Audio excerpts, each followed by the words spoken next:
Hi, this is Jennifer Greggain, and this is my gold medal profile for women's golf for KIN 515 for Andy Van Newton.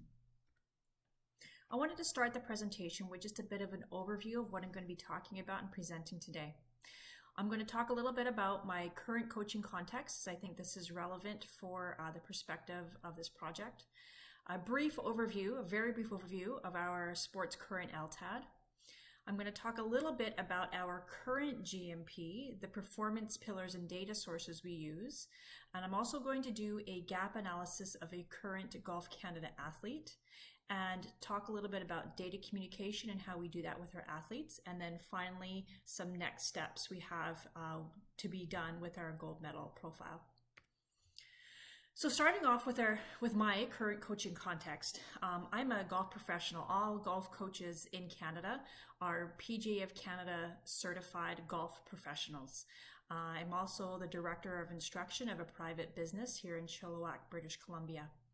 I am a varsity coach for the University of the Fraser Valley for their women's golf team, and I'm also a provincial coach for British Columbia Golf. And I did want to share with you that I've been offered and accepted a brand new position with Team Canada and Golf Canada as of January of this year. So I've been in that position for a few months. My role is the assistant coach of the women's amateur and young professional squads. This has been a huge opportunity, and I have no doubt in that being involved in this program and studying with this course has certainly helped elevate my career, and that was definitely a goal of mine in taking this course. So again, just a brief overview of Golf Canada's LTAD, and I'm just not going to take very much time in this because I have a lot to present today.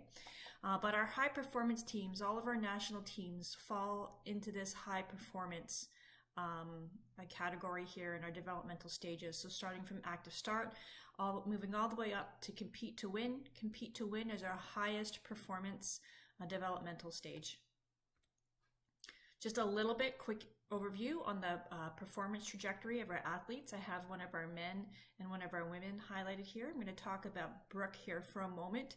You can see her performance trajectory. She's a bit of an outlier. She's hit the curve and went quite high, quite young, and is certainly I want to say our most accomplished Canadian athlete, men or women, that Canada has ever had. And she is definitely our highest medal contender for our next Olympic Games.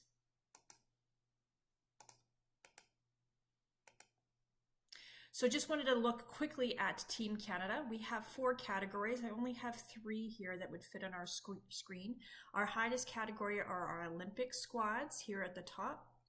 And then we move down to our young pro squads. And then our next team is our national amateur squad. Now, normally these are related to age and experience. So our young pro squads are usually just graduated from university and have now turned professional. And our national amateur squad, these are usually athletes that are currently in university and competing. Most of them compete in the NCAA. We do have one more squad here that I don't have listed right below this squad, and that will be our next gen juniors. And those would be ages 14 to 18, basically our junior ages before they go to university. For myself, I did want to point out the athletes that I work with in my new role. I work with the young pro squad here, as well as the national amateur squad.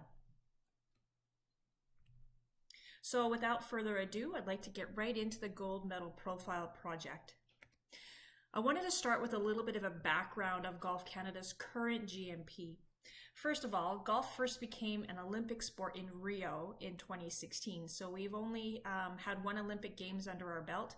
So the idea of having a GMP is relatively new for our sport. So what I'm going to be presenting today is a bit of an evolution and a current snapshot of where we are.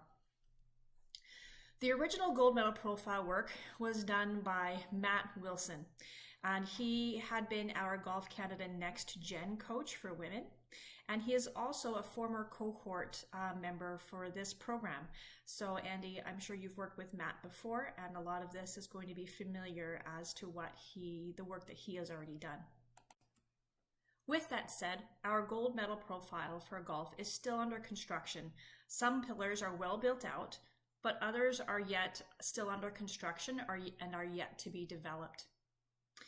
So I did want to mention my opportunity with the gold medal profile. Since I became an official coach with Golf Canada in January, I had been offered an opportunity to help out with our gold medal profile. Since Matt, I should also mention at this time, Matt Wilson is no longer a coach with Golf Canada. He was offered a private coaching position in the US, a really good opportunity, and he moved in that direction. So with that said, we had no one in Golf Canada who was currently working on our gold medal profile.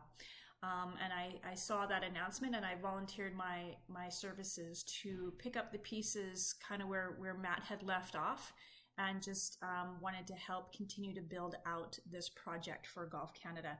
So I'm really excited about this opportunity, Andy, and had I not been in this program and not taken this course with you, I don't think I'd be as prepared as I am right now to help build out this work.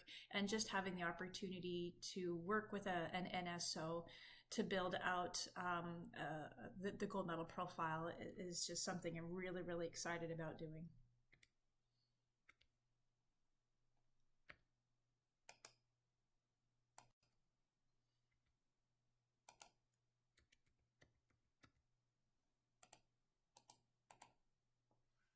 So I did want to show you where our current women's gold medal profile is. And again, this is the work that Matt Wilson had started. So I'm going to, in this presentation, I'm going to drop out of PowerPoint frequently and just kind of pull you right into some of the working documents that we have for our GMP. So in Excel here, this is where our current women's GMP sits and the work that has been done. And again, this has all been done by Matt Wilson. So you can see that we have our technical and tactical pillars built out quite well. We have our gold medal description of each competency and all of the components and some components of each. And we do have stats that we are looking at, recording, and we have comparative data available for all of these areas. And I'll explain a little bit more a little bit later in the presentation. But I did also want to show you here the psychological and physiological pillars are both TBD. And again, I believe this is where I'm going to be picking up the pieces and present a little bit more about how I'm going to tackle some of the next steps here.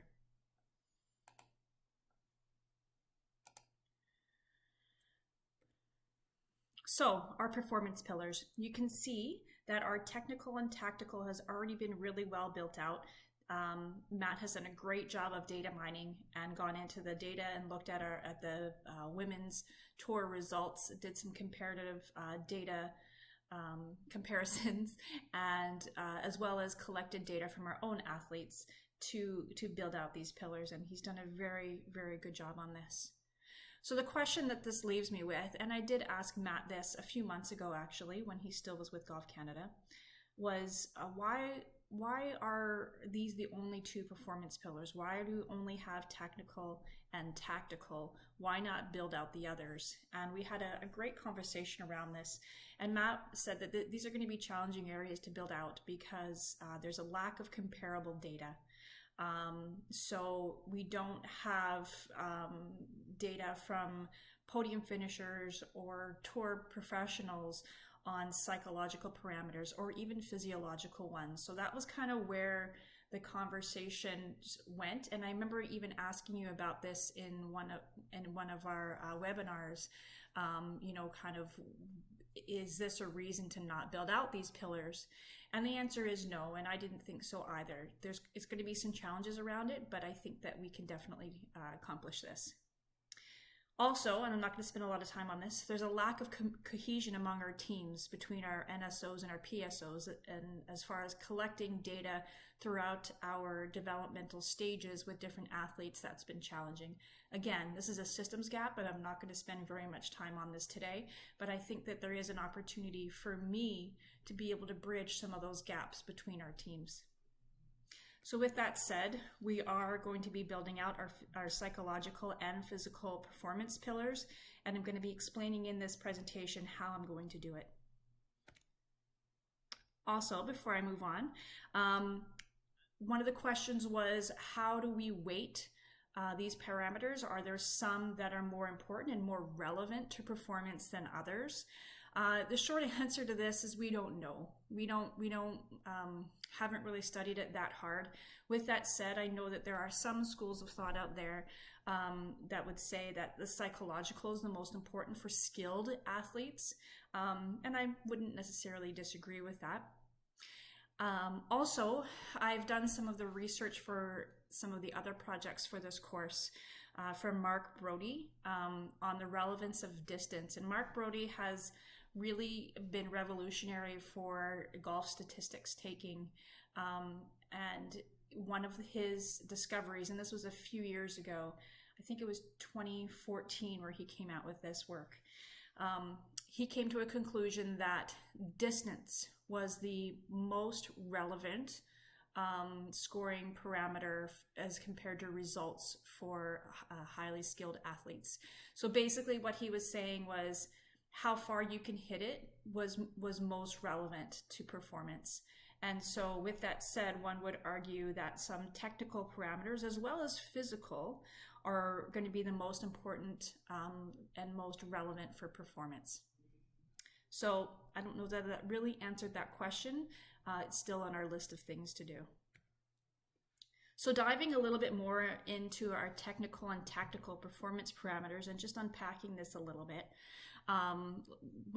As you saw already when I presented our current GMP, we have the parameters broken down by full swing, short game, and putting, and different stats attached to each of those performance parameters.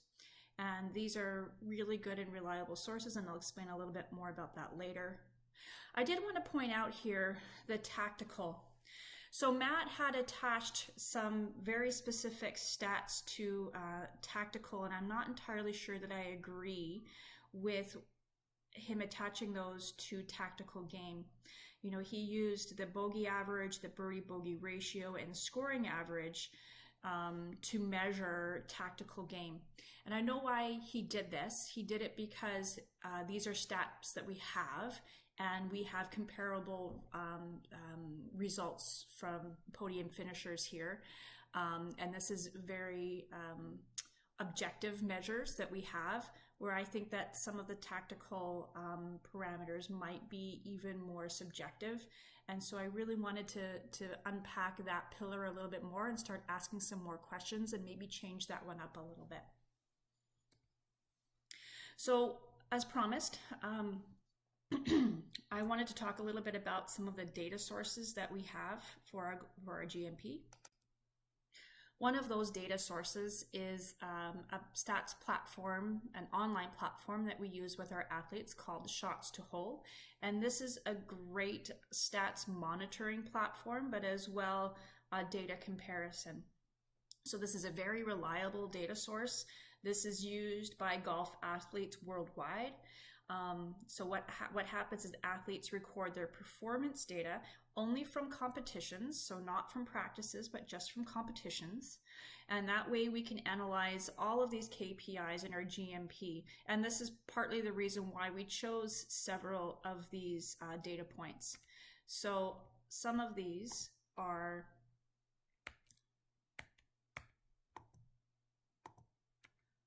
I'm having technical difficulties with this slide at the moment. There we go. So this is analyzing a whole year's worth of data. That's this arrow here for this athlete that we work with. And so looking at some of these KPIs here, we have score, we have greens and regulation. All of these are data points that we use in our GMP.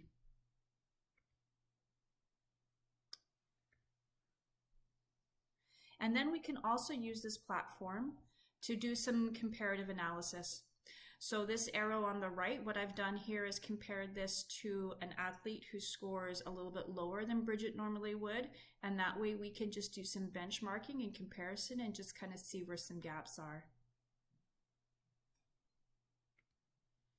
Some additional data sources that we use are from data that's been compiled by the PGA Tour here on the left, as well as the LPGA Tour here on the right.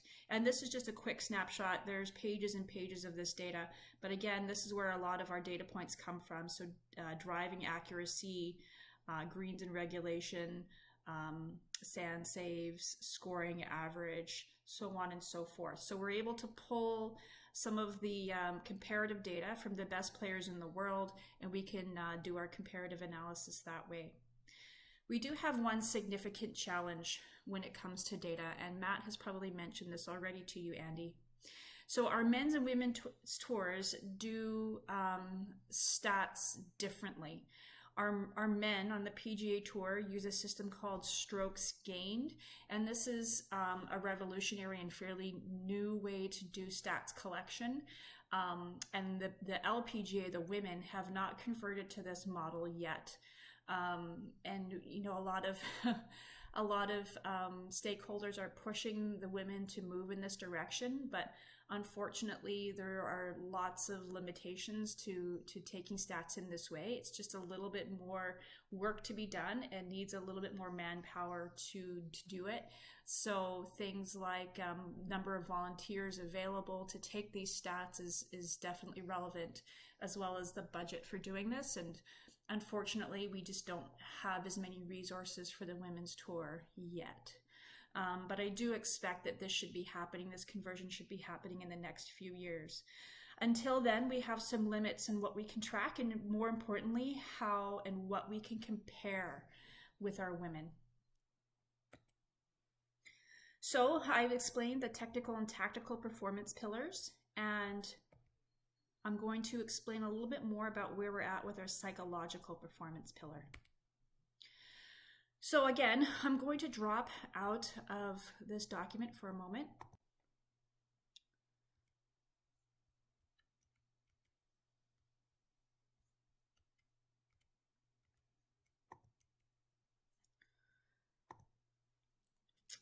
So what I'm going to do is I'm going to show you what's been done in the men's GMP. So like I said, going back to our women's GMP, we don't have anything built out yet for psychological.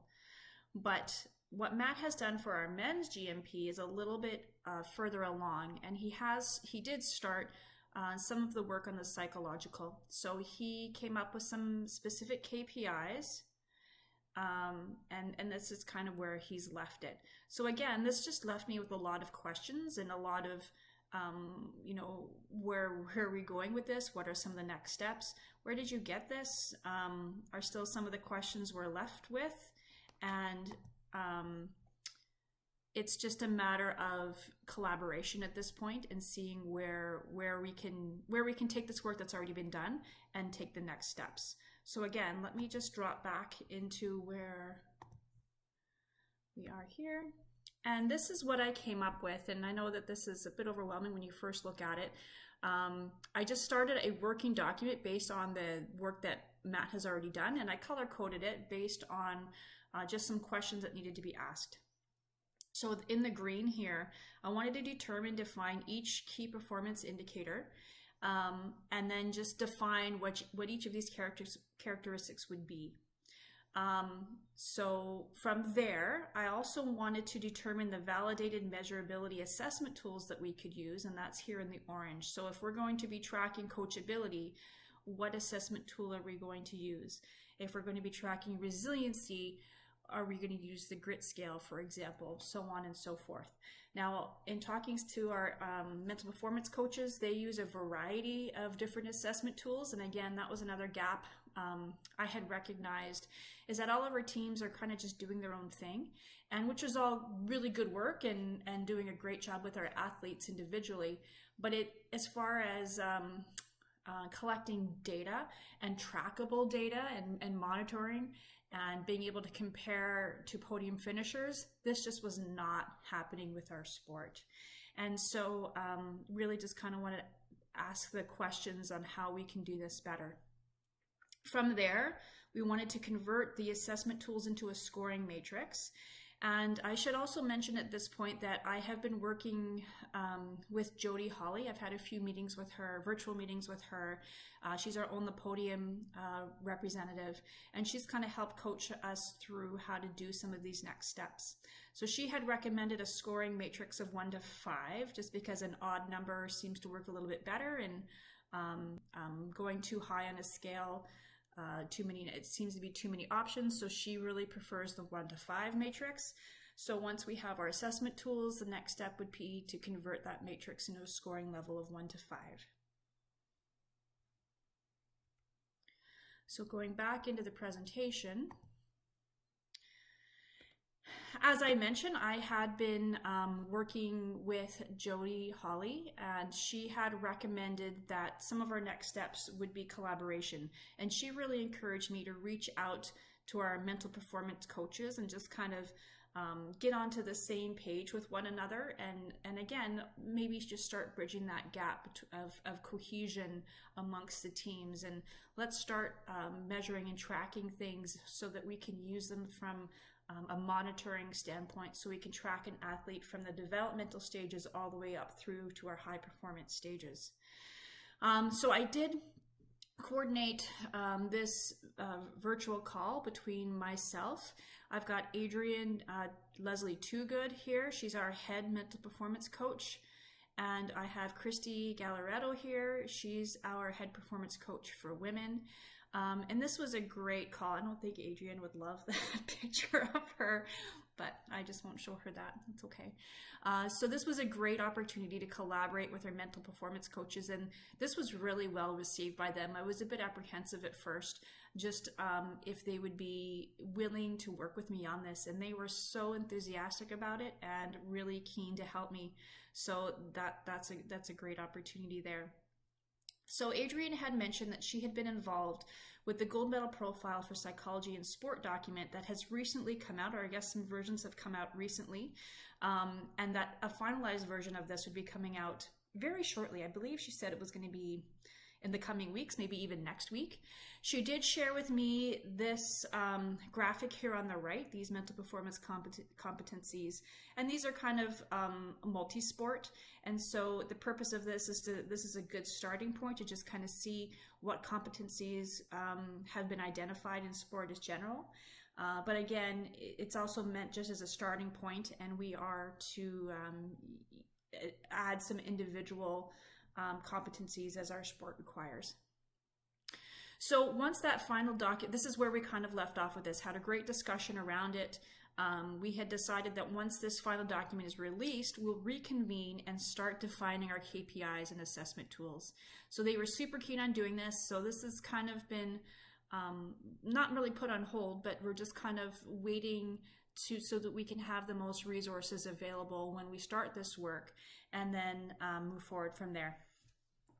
And then I'm going to mention this a few times in this presentation. It's really important for me, I think, to create some tools for our provincial coaches so they can start collecting some data from some of the athletes they work with on the lower developmental stages, so we can start some trajectory monitoring.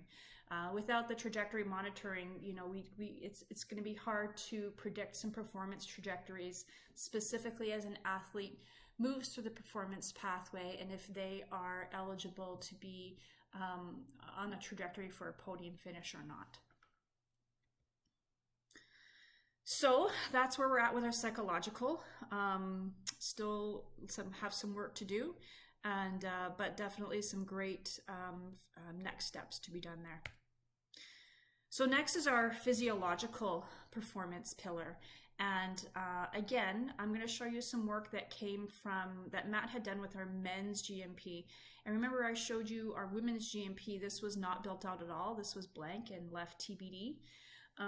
But this is what Matt had done with our men's GMP, some of the next steps here. And we had decided to split what we're looking at into kind of 3 different categories. One's going to be speed and power, one's mobility, and one is strength. And I'll just bring it back to the presentation here. So we're looking at speed and power, we're looking at strength, and we're looking at mobility. So the speed and power was quite easy to do because that can easily be measured by club head speed. It's a very easy metric to get a hold of by any athlete, and it's very subjective. So objective, and so it's just a number that's very easy to track. So that's definitely going to be in there. The strength and power is the next easiest to collect. Again, these are just numbers. So basically this is going to be like the chest pass, broad jump, vertical jump, that sort of thing. Very, very easy to collect that kind of data.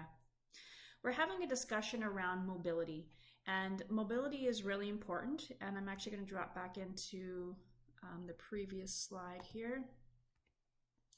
So if I'm looking at mobility here, things like internal and external hip rotation, T-spine rotation, and shoulder rotation, these are all physiological parameters that have been validated as relevant for golf, and there's lots of studies that have been done on their relevance here. So this is one that's very important for golf, but the question still remains, should we be putting this in our gold medal profile? And again, if we're going back to developmental pathways, one of the discussions that we had is that mobility is going to be different for an athlete depending on their maturity. A 15-year-old boy may have some different mobility results, and not necessarily because they're not progressing. It's just because of where they're at developmentally. So we're having some discussions of whether or not we're going to include mobility in our GMP or not. And I have been working with our head performance coach, Greggain, and just started asking some of the next questions here on what KPIs we should be including in our GMP, and do we have some comparable data? Because that always seems to be the question. Do we have comparable data so that we can plot our athletes against, specifically for podium finishers? And the answer is we do not.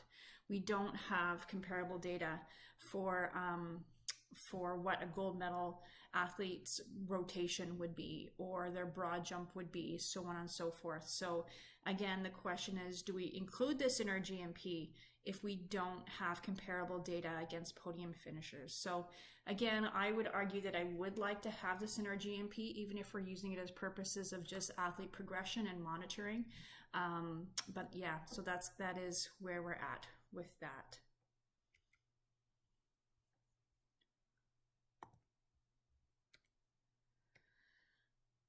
So as I mentioned before, the scoring scale for strength, power, mobility is not based on comparative data for the top athletes. And I mentioned that already. We don't have comparable data for podium finishers. Again, this is just basically internal, just based on the athletes that we're working with and who we have worked with, and we can just kind of track their progress through their own developmental stages. So as I mentioned several times, we have our technical and tactical performance pillars well built out, and our final two performance pillars are expected to be completed to be working with our athletes in the fall of 2020. And so if there's going to be a silver lining to the situation that we're currently in, as we're not able to work with our athletes for an unknown amount of time, all of the golf events have been canceled through at least middle of July. So with that said, I have more time to be doing this, and I'm actually really excited about the opportunity to build some cohesion between our teams and our ISTs, but also just that opportunity to start building out some of this data that we need for our mental and our physical performance pillars. So now I want to do a gap analysis of one of the athletes that I work with. And today I'm going to present a gap analysis on Bridget Thibault. And she is a current member of our women's amateur team. She plays for Fresno State University, and she's ranked 117th on our World Amateur Golf Ranking. And this is our highest ranked Canadian women's amateur. So in our gap analysis, and again, I'm going to drop back into our working document that we use here. So this is the gap analysis that we've used with our in conjunction with our gold medal profile, and this is how we would do this with one of our athletes. So this is the gap analysis for Bridget, and Matt has actually created this gap analysis tool that our coaches use, and it's just a great way to plot the data points that we're collecting in our GMP with our athlete, and just plot it against the levels of different athletes comparatively worldwide. So the levels that we measure are the medal, so that would be the top 3 podium finishers, the top 50 in the world, if you're just a regular professional, international, or the lowest level is national. So again, we just plot in this actual data. This is Bridget's 2019 data. So that was her average driving distance of 249. So that puts her at an international level. So again, if I just change this metric, if I said that her driving average was 260 yards, you can see how that would change. Okay. So the targets change based on the level we're comparing her to. If we're comparing her to a medal finish, the targets would change. Okay. So if she hits at 260 yards, she would be considered a pro level. So she would have to hit it over 272 yards to be considered a medal contender. So each of these parameters are done in that way, and we compare them to each of the levels here. And this is how we plot our athletes on how they're doing compared to a medal contender. We also have a visual that we use with our athletes. So this is the spider graph. Oh, I should actually go back because I changed her. Okay, so let's go back to the spider plot. So this is just a visual that we use with our athletes to show them how they compare to different levels, including podium finishers, like I had mentioned before. So in doing this gap analysis, we can see where the gaps are in Bridget's performance with all of these different KPIs. In general, we'll go back to the presentation. She is strong in her long game, particularly with driving accuracy. So she's a medal, she compares with medal contenders there. Her short game is her biggest weakness, and we can see in her spider plot here that she still has some work to be done for her short game. Particularly chipping, sand game, and putting is something we've definitely identified for her. And then from there, we take this gap analysis and we create an individual development plan for each athlete. But I should also mention, one of the challenges that we have with our current GMP is we can't plot athletes with GMP data to evaluate if they're on a podium trajectory or not, right? So I imagine that would look like a graph that would just show you if the athlete is on the right trajectory depending on their development stage, on whether they would be a podium finisher or not. The way this currently works that Matt has done here is it identifies where they're at in the level, but it does not show their trajectory. So again, I'm going to be putting this on my list of things to do to see if I can create a strategy to do this better.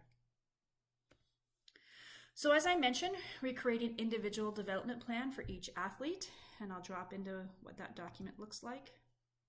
So this is Bridget's individual development plan for 2020. And again, this is based on an analysis of her 2019 data and finishes. So we've seen this already. Okay, so this is her gap analysis with the data that we're collecting and her spider plot. From there, we create some specific objectives and key measures that we're going to be looking at. And this is kind of how we do goal setting with performance parameters. So we'll look at her like for example, that we had identified her par 5 scoring, birdies per round, but specifically we had talked about how her putting had been struggling. So we had, she started at 67% on her 3 to 5 foot makes, and we'd like that target to be 80%. And so again, this is just how we track the athlete. We're going to look at data from these specific points in time and then see how she measures up to her target and just be able to measure progression. With that said, things have changed for 2020. As you are well aware, everything has been canceled. So with that said, we haven't really been able to collect this data yet. And honestly, we may not even likely be able to do that this year, unfortunately. But this is just an example of how we would normally do it. We also create an action plan for each athlete. So based on the objectives and the targets we have set out, we create specific focus and actions for the different areas. So for physical, long game, short game, putting, specific focus that we'll identify, as well as the action steps that are needed to help that athlete accomplish those goals. So that's an individual performance plan for one of our athletes, as well as the gap analysis.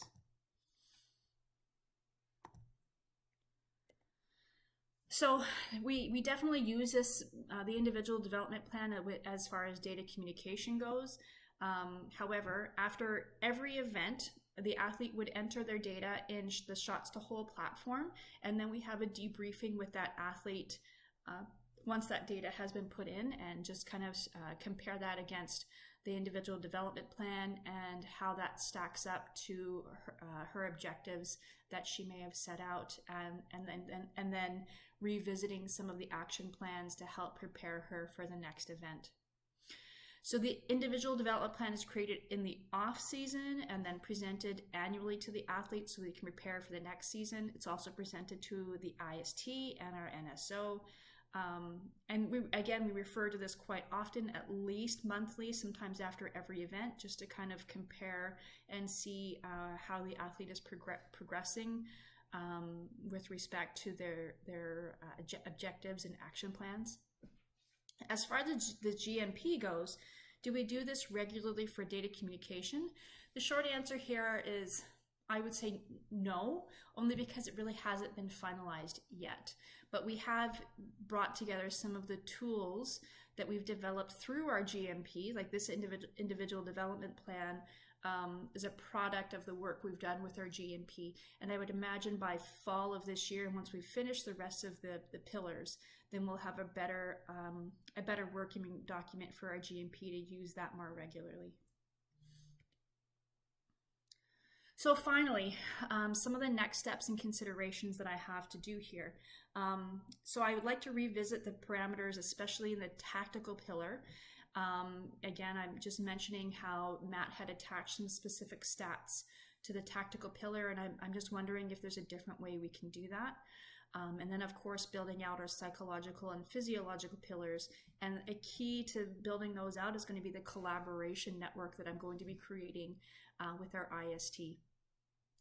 I'd like to look at weighting importance of the performance pillars, and can we validate this? And if we can identify some more relevant performance pillars with respect to results and performance, can we start to do our action plans a little bit differently?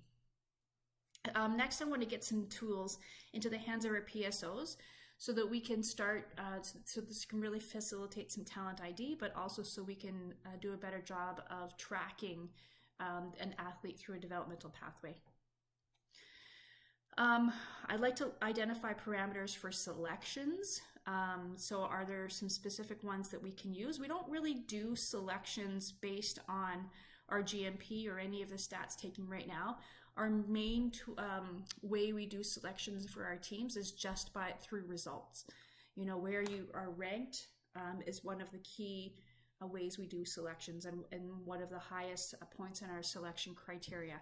Right now, the KPIs none of them are in our selection criteria, and maybe this is something we should revisit. Again, I want to find a way to better map an athlete's trajectory through the KPIs relative to podium finishers. And again, it's our goal to finish our first draft of our GMP by October, as that's when we start doing selection ID for our following year's teams. So just a bit of a conclusion to this presentation. I discussed a bit of the background of our current GMP as well as my role in the GMP and the next steps there. Our GMP is currently under construction and we have a lot of next steps to be done. And again, that's where my role comes into play here. There's a lot of evolution that needs to be done here and collaboration. And I'm really excited about some of these next steps that I have the opportunity to be involved with. And again, if there's a silver lining to the COVID situation, and that's just that I've got some time to do that, as well as our IST has time to work with me on doing that. We're looking at a deadline for our first GMP to be finalized by October of 2020. And again, looking at getting some tools together for our PSOs and our national coaches. So thank you for the opportunity to do this project. I must admit that I was a bit intimidated by this project at first, as I had never heard of a gold medal profile on our face-to-face meeting in June. But I'm very happy with the work that's been done and the opportunities that I have moving forward. And again, just wanted to thank you for the information that you've presented to us, and it's definitely helped me have some more opportunity within my role at Golf Canada, and just really looking forward to that work. So thank you again, Andy, and I do hope I can work with you again soon.